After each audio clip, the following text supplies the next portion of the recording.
दयनीय स्थिति है, मुझे लेन देन मेरे ऊपर है और सुसाइड करने के लिए, आत्महत्या करने के लिए मैं विवश हो जाऊँ।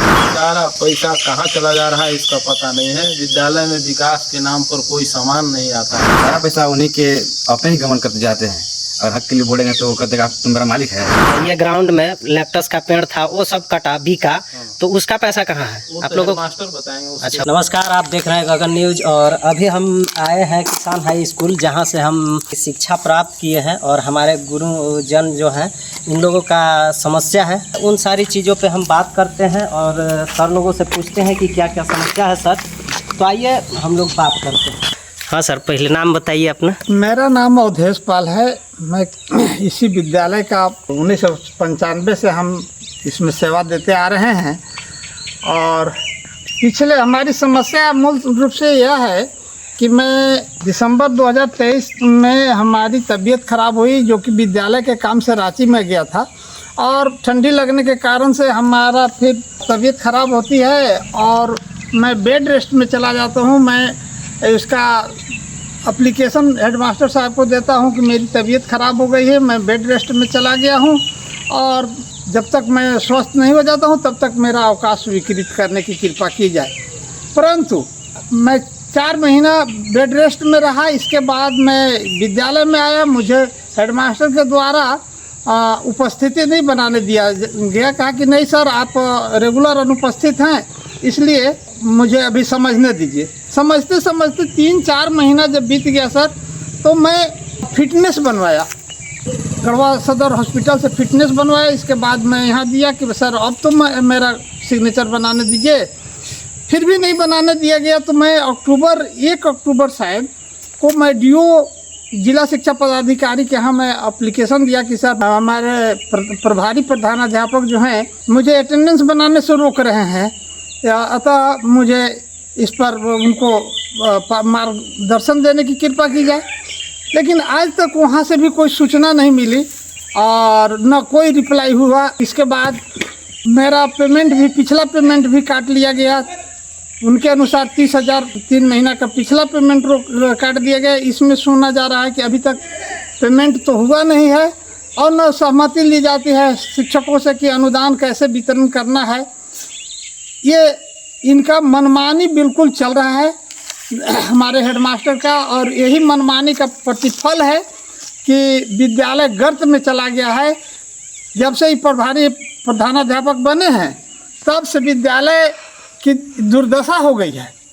6ठा क्लास चला गया मेरा, 7वां ख़त्म हो गया, 8वां ख़त्म हो गया और इसके बाद 9वीं 10वीं में भी नाम मात्र के बच्चे आते हैं। न रूटीन है विद्यालय में, न पाठ्यक्रम है, न घंटी लगनी है।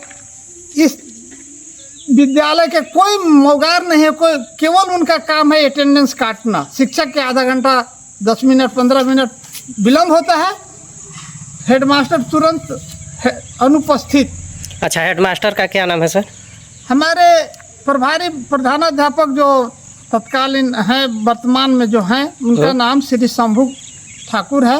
अच्छा, और ये हम लोग को बिल्कुल दरकिनार कर करके और कुछ नॉन टीचिंग स्टाफ को के सहमति से वो उनका बाहुबली वो बने हुए हैं। हम लोग तो बिल्कुल उपेक्षित हैं और एक शिक्षक केवल मैं ही नहीं बल्कि सभी शिक्षक, इसमें सभी शिक्षक उपेक्षित हैं हेडमास्टर के द्वारा। हम लोग त्रस्त हैं, हम लोग मतलब क्षुब्ध हैं और विद्यालय की दुर्दशा देखी नहीं जा रही है। अतः हम लोग को मीडिया में देना हम लोग उचित समझ रहे हैं कि अब इसको दिया जाए। अच्छा, ये स्कूल का अध्यक्ष कौन है सर? देखिए, शासी निकाय है। शासी निकाय के अंतर्गत 8 सदस्यीय कमेटी है, जिसमें पदेन विधायक जो होते हैं वो अध्यक्ष होते हैं हमारे विद्यालय का। इसके बाद सदस्य में SDO हैं, नगर SDO। अच्छा, और DO साहब हैं सदस्य में ही। इसके बाद एक अन्य सरकारी गवर्नमेंट हाई स्कूल के प्रधानाध्यापक, 4 गो मैंने गवर्नमेंट बॉडी हैं, 4 गो नॉन गवर्नमेंट बॉडी हैं, जो कि एक यहाँ के प्रभारी प्रधानाध्यापक हैं, एक शिक्षक प्रतिनिधि होते हैं, एक शिक्षाविद होते हैं और एक डोनर होते हैं। बैठक में चयनित किया गया, मैं शिक्षक प्रतिनिधि हूँ। मुझसे विरोध होने के कारण मैं उनके गतिविधि का विरोध किया, जिसके चलते मुझे हटा करके पता नहीं बिना बैठक के संजय सर को शिक्षक प्रतिनिधि बना दिया गया।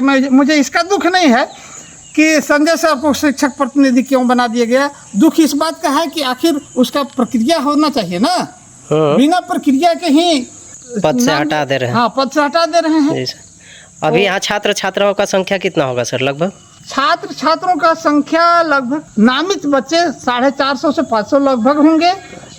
उपस्थिति कितना की होती है? लेकिन उपस्थिति मुश्किल से 30-35 या अच्छा। 40 धर लीजिए, 9th 10th मिला करके अभी में अच्छा 30-40 बच्चे आ रहे हैं, यानी 10% बच्चे मान करके चलिए कि उपस्थिति है बच्चों की।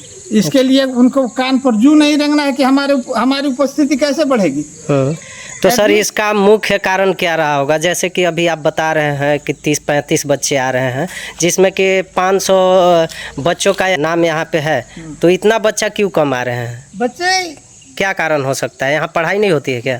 पढ़ाई होने के लिए होती है, पढ़ाई तो होती ही है, लेकिन शिक्षक के साथ जो रवैया है जी।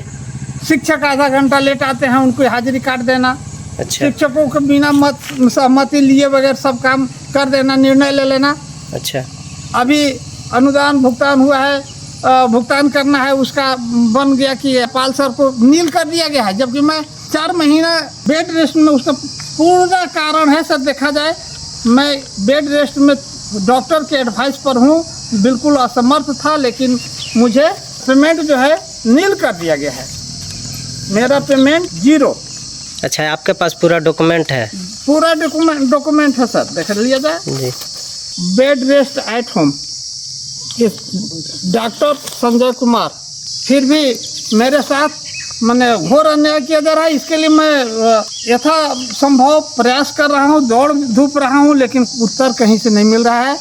और लगता है अगर यही स्थिति रही और मुझे असफलता ही लगी तो मैं इसी विद्यालय में शहीद हो जाऊंगा। सुसाइड करने के लिए विवश हूँ। मैं बच्ची का शादी किया हूँ, दयनीय स्थिति है, मुझे लेन देन मेरे ऊपर है, और सुसाइड करने के लिए, आत्महत्या करने के लिए मैं विवश हो जाऊंगा। दूसरा कोई उपाय नहीं है सर मेरे पास। आप कुछ कहना चाहेंगे इस पे?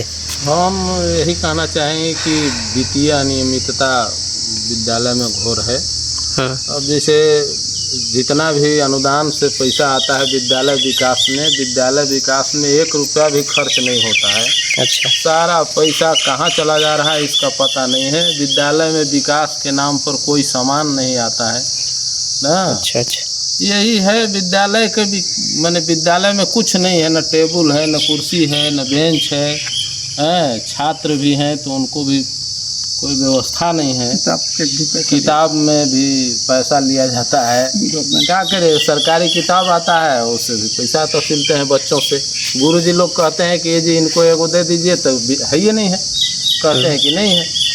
ये बात है। मतलब सारा सर जो किया जा रहा है इस तरीके का काम, वो हेड मास्टर। सही बात कहे। अच्छा, पूरा हेड मास्टर इसका जिम्मेवार है ना। अब पूछिए उनसे कि बच्चे क्यों नहीं आते हैं, वो तो कहते हैं कि शिक्षक पढ़ा ही नहीं रहे। अच्छा सर, एक सवाल और है, जैसे कि यहाँ पे पेड़ लगाया हुआ था, ये ग्राउंड में लेप्टस का पेड़ था, वो सब कटा बिका, तो उसका पैसा कहाँ है आप लोगों को? मास्टर बताएंगे। अच्छा, वही बताएंगे कि कहाँ है सब पैसा, कहाँ गया, जितना पेड़ कटा तो उसका जिम्मेवारी, विद्यालय की जिम्मेवारी उनकी होती है। जी सर, है ना। बोलिए। मैं इरशाद अंसारी, मैं इस विद्यालय में 2021 से मैं कार्यरत हूँ, मैथ के टीचर हूँ। अच्छा। आज से लेकर 21 से लेकर आज तक कोई 1 रुपया का हिसाब पता नहीं होता हेड मास्टर के द्वारा, और सारा पैसा उन्हीं के अपने ही गमन करते जाते हैं। और हक के लिए बोलेंगे तो वो कहते हैं आप तुम मेरा मालिक है, यही उनका मनोभाव कृति बना हुआ है हमेशा। चलिए ठीक है।